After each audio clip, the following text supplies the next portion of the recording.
আমরা যাকে শিব বলে মানি তা বেশিরভাগ মানুষের জন্যেই, আমি বলবো বেশিরভাগ বলছি মানে অতি অল্প কিছুজন ছাড়া, বাকি সবার জন্যেই আমরা যাকে শিব বলে ডাকি তাকে কেবল শূন্য প্রহরেই পাওয়া যায়।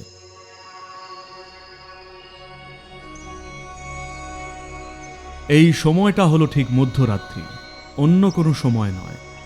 আপনাকে যদি সেই মাত্রাকে জানতে হয় অন্য সময়, তাহলে আপনাকে প্রচুর কাজ করতে হবে নিজেকে নিয়ে। তা না হলে বেশিরভাগ মানুষই সে মাত্রাকে স্পর্শ করতেই সক্ষম নন। এখন আবার মাঝরাতে উঠে বসে নানান রকম কাজ করতে শুরু করে দেবেন না। জানেনই তো শিবের অনেক রূপ আছে, তিনি কোনো বিশেষ রূপে এলে আপনি সেটাও সামলাতে পারবেন না। সেটা হয়তো চমৎকার হতে পারে, মানে অন্তিম হিসেব নিকেশে চমৎকার হতে পারে, কিন্তু আজকের দিনের গণনায় ভয়ঙ্কর হতে পারে। তো শুধু যে অন্ধকারের খোঁজে বা কোনো অদ্ভুত বিকৃতির কারণেই মানুষ শ্মশানে বা ওই রকম কোনো জায়গায় গিয়ে বসে থাকেন মধ্যরাত্রে, তা কিন্তু নয়। কারণ তারা যদি অভিজ্ঞতায় নাও জেনে থাকেন, প্রথাগতভাবে অন্তত জানেন যে কেবল ওই সময়ই তাকে পাওয়া যায়। আমরা জানেন তো, আমি এই সব শ্মশানে গিয়ে বসে থেকেছি কেন সেটা না জেনেই। কেন সেখানে যাচ্ছি সেটা না জেনেই মাঝরাতে সেখানে বসে থাকাটা আমাকে সবসময়ই টানত। আমি যে কিছু খুঁজছিলাম তা কিন্তু নয়, শুধু এই কারণেই যে এটা আমাকে কোথাও উৎসুক করে তুলত যে কি ঘটছে আসলে যারা মারা গেছে তাদের সঙ্গে। এটা আমার সাথে হয়েছিল যখন আমার মাত্র ১৩ বছর বয়স। আমরা দশেরার ছুটিতে গেছিলাম, যেটার মেয়াদ প্রায় ১৫ দিনের মতো ছিল। আর যখন আমরা ফিরে এলাম দেখলাম আমাদের ক্লাসেরই একজন মারা গেছে, একটা মেয়ে। ছুটির সময় নিউমোনিয়ায় সে মারা যায়। তো তার ভাই, যে আমাদের থেকে ১ বছরের ছোট ছিল, সে এসে বলল দিদি ছুটিতে মারা গেছে। প্রথমে তো আমরা ভেবেছিলাম এটা বেশ মজার, আর আমরা মেয়েটার গলা নকল করে ওর অ্যাটেন্ডেন্স দেওয়ার চেষ্টা করতাম, কারণ তখন ওর নাম ডাকা হচ্ছিল রোল কলে। কিন্তু কিছুদিন পরে এটা আমাকে পাগল করে তুলল। মেয়েটা ঠিক আমাদেরই বয়সী, এখানেই ছিল, আর হঠাৎই উধাও হয়ে গেল। গেলটা কোথায়? আমি ভাবতাম সে হয়তো এই নাটকটা শেষ করে একদিন ফিরে আসবে, কিন্তু পরে বুঝলাম এটা নাটক নয়, ও চলেই গেছে। এটা আমাকে এমনভাবে নাড়া দিল যে আমি বেশ কয়েকদিন স্কুলেও যেতে পারিনি। এতে আবেগের কোনো ব্যাপার ছিল না, ওকে, কারণ ওর জন্য আমার মনে তেমন কিছুই ছিল না, কিন্তু শুধু এই কৌতূহলটা যে বাস্তব একটা মানুষ ঠিক আমারই মতো, ফুফ, যেখানেই খোঁজো না কেন।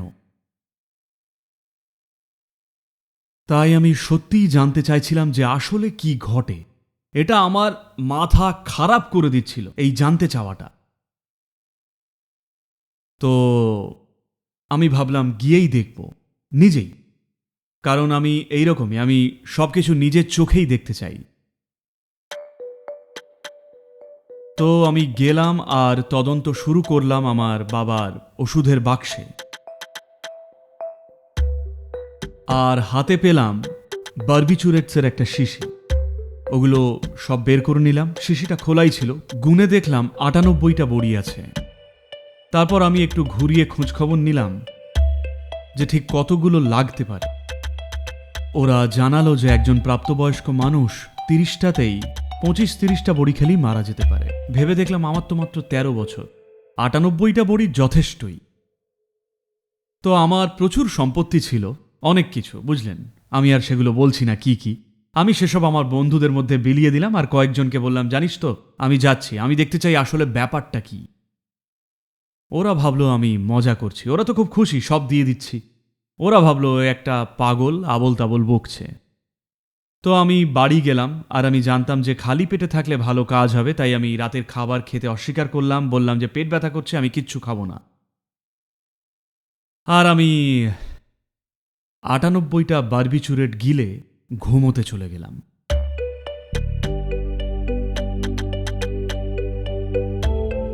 আর তারপর আমি জানি না কি হয়েছিল।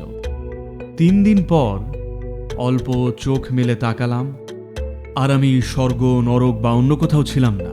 কড়িকাঠগুলো দেখেই বুঝলাম যে এটা আমার বাবার হাসপাতাল। আমি সাথে সাথেই চোখ বন্ধ করে নিলাম, বুঝলাম ভুল জায়গায় চলে এসেছি।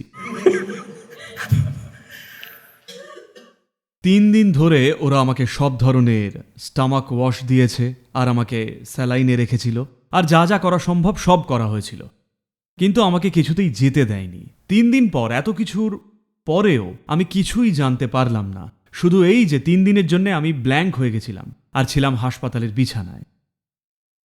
তখনই আমি বুঝলাম এটা খোঁজার উপায় নয়।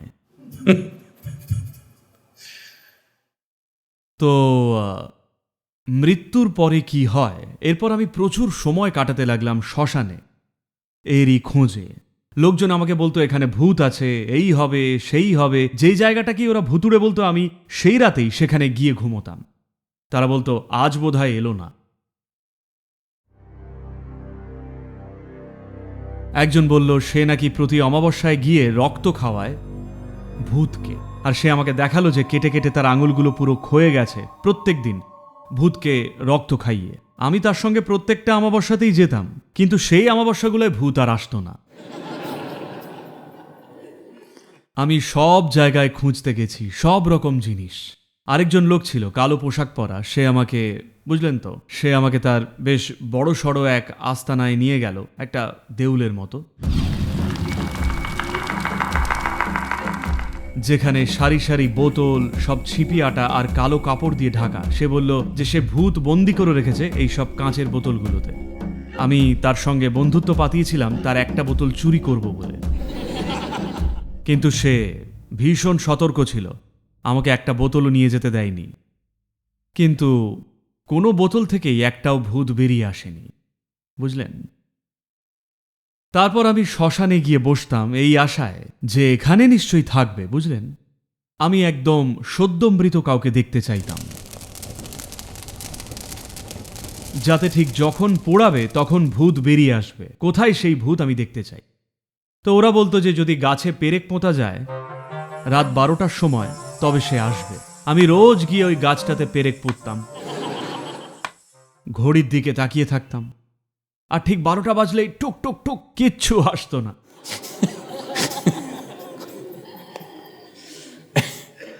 তারপর ওখানে বসে থাকতাম, আর লোকজন মৃতদেহ নিয়ে আসতো, আর তারা সবাই, বুঝলেন, তারা সবাই কাঁদছে, চিৎকার করছে, কিন্তু কেউই সেখানে খুব বেশিক্ষণ থাকে না, বড়জোর আধ ঘন্টা বা 1 ঘন্টা মতো থাকে। দাহ শুরু হলেই তাদের কাজ শেষ। তাদের তো আরো অনেক কাজ করার আছে, তাই সবাই চলে যেত। আমি শত শত দাহকার্য দেখেছি, কিন্তু 80% বা তারও বেশি মানুষের কেউই শেষ কয়লাটা পোড়া পর্যন্ত অপেক্ষা করে না।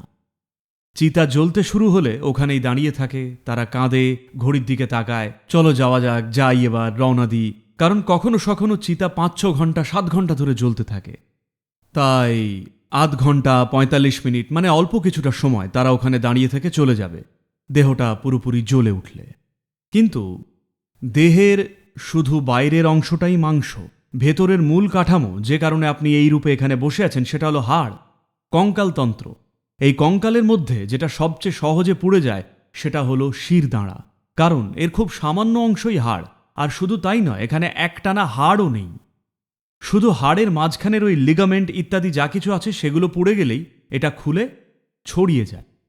তাই লেগে থাকা মুন্ডুটা, বেশিরভাগ সময় মুন্ডুটা ডুব ডুব ডুব ডুব করে গড়িয়ে পড়ে।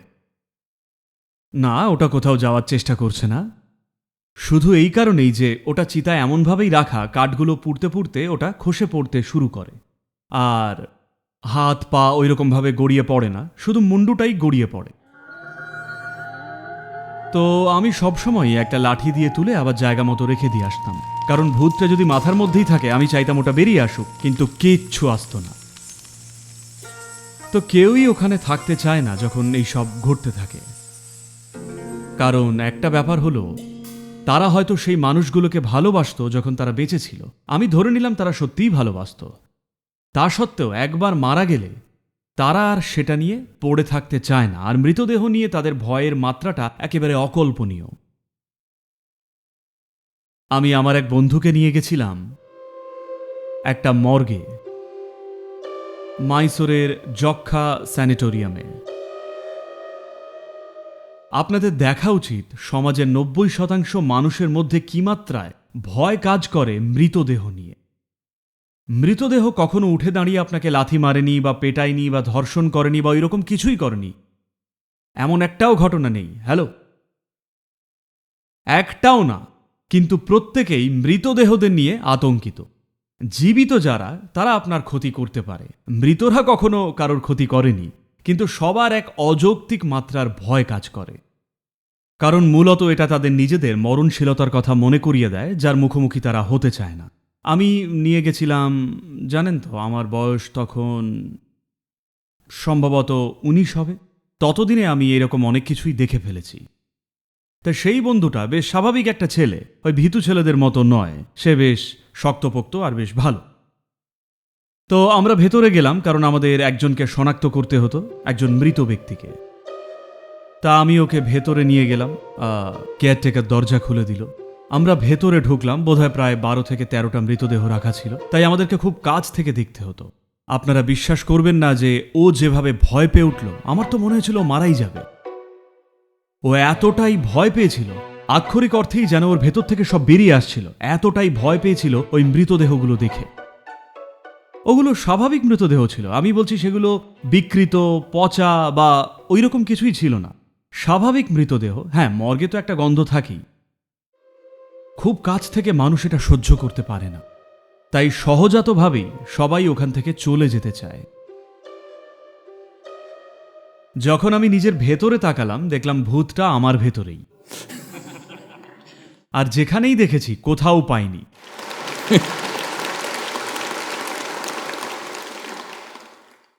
তবে এই শ্মশানে বসে থাকার চর্চাটা প্রায় প্রত্যেক দিন আমাকে 100% স্পষ্ট বুঝিয়েছিল মরণশীলতা। ভীষণ পরিষ্কারভাবে, কোনো সন্দেহ ছিল না নিজের বিষয়। আমি জানি জীবনটা সময় দিয়ে বাঁধা। একবার যদি জানেন সময়টা বাঁধা, আপনি আপনার জীবনকে খুব গুছিয়ে সামলাবেন। যদি ভাবেন যে আপনি এখানে চিরকাল আছেন, তখন আপনার কাছে প্রচুর সময় কত কিছু করার, যেগুলো আপনার জন্য সম্পূর্ণ অপ্রয়োজনীয়।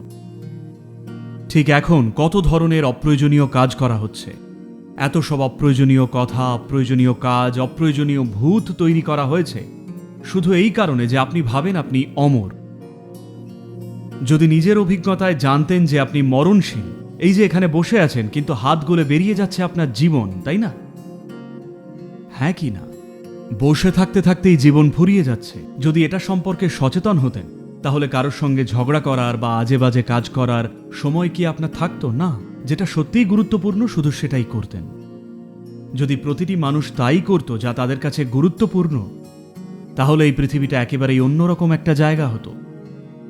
কাজেই মরণশীলতার সাথে বোঝাপড়ায় আসাটা বেশি জরুরি। যত শীঘ্র মরণশীলতার সঙ্গে বোঝাপড়ায় আসতে পারবেন, ততই ভালো, কারণ তবেই জীবনটাকে বোধের সঙ্গে বাঁচবেন।